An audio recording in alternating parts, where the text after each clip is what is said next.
তো দেখতেই পাচ্ছ এখানে সবজিটা অলরেডি আমি সেদ্ধ করতে দিয়ে দিয়েছি। আর এখানে ঢাকা দেওয়ার কিছু ছিল না বলে পাতা দিয়ে ঢাকা দিলাম। আর মেয়া এখানে আরও নতুন করে পিঠা করবে বলে খোল ঘাটছে। তো চাটনির জন্য আমি টমেটোগুলো এরপর কেটে নেব। তো একদিকে আমার আলু পোস্ত মোটামুটি হয়েই এসেছে। তো দেখো আলু পোস্তটা মোটামুটি হয়ে গেছে, এরপর এটাও নামিয়ে নেব।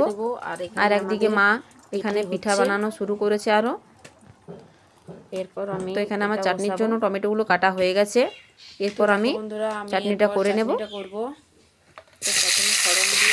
তো দেখো প্রথমে তেলে 5 ফোড়ন দিয়ে টমেটোগুলো দিয়ে দিলাম, নাড়াচাড়া করে আমরা সমস্তটাই দেখতে পাচ্ছ। তারপর একে একে এর মধ্যে নুন হলুদ সমস্ত কিছু দিয়ে দেব। তো চাটনিটা হওয়ার পর তোমাদের সঙ্গে আসছি। দেখো তো দেখো এখানে আমার চাটনি হচ্ছে।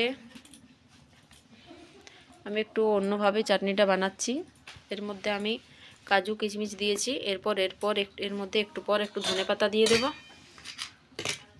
তো খুব ভালো করে এটা আমি এবার ভালো করে সেদ্ধ করে নেব। তারপর এর মধ্যে গুড় দেব।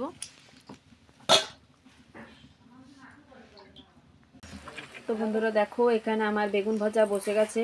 আমার অন্য সমস্ত কিছু মোটামুটি সবজি সবই হয়ে গেছে, শুধু বেগুন ভাজা আর এখানে এটা হচ্ছে খামালু। তো এই দুটো ভাজা বাকি আছে, তাহলে মোটামুটি সবজিগুলো সব হয়ে যাবে। এরপর আমাদের আতপ চালের ভোগ হবে। তো দেখো তো তোমরা দেখো এখানে আমি বড় আলুটা ভেজে নিচ্ছি। তো এটা হলে মোটামুটি আমার সবজিগুলো সব কমপ্লিট হয়ে যাবে। এরপর আমাদের আতপ চালের ভোগটা বসিয়ে দেব। তারপর পায়েস হবে, মা ওদিকে পিঠা বানাচ্ছে। তো এরপর কাঁকড়া হবে, তো আমি সেটা একটু বেলে দেব।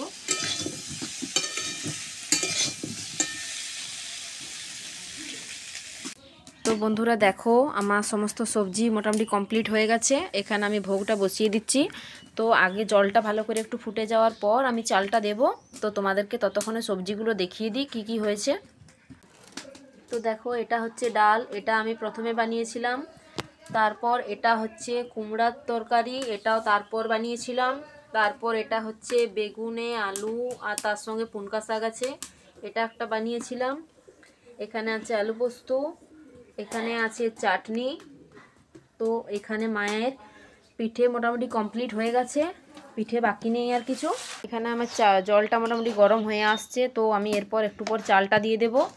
এখানে আমাদের খোলা পিঠা হবে। তো খোলা পিঠা বলতে অনেকেই হয়তো বুঝতে পারবে না, তো ওটা আমি তোমাদেরকে দেখাবো বানানোর সময়। আর এখানে কাঁকড়ার জন্য জল অলরেডি গরম হয়ে গেছে। তো এরপর এর মধ্যে গুঁড়ি দিতে হবে। অলরেডি চিনি দিয়ে ফোটানো হয়েছে, এরপর এর মধ্যে গুঁড়ি দিয়ে নামিয়ে নিতে হবে। আর এখানে দেখতে পাচ্ছ মাটির খোলা, তো ওর মধ্যে এই খোলা পিঠাটা হবে। তো সেটা তোমাদেরকে আমি একটু পরে দেখিয়ে দিচ্ছি, তো দেখতে থাকো। তো দেখো এখানে আমার জল অলরেডি গরম হয়ে গেছে, এরপর আমি এর মধ্যে চালটা দিয়ে দেব।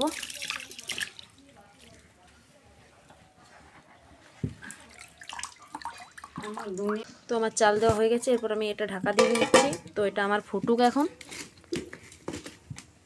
এখানে আমাদের কাঁকড়ার জন্য খোলটা রেডি হয়ে গেছে মোটামুটি।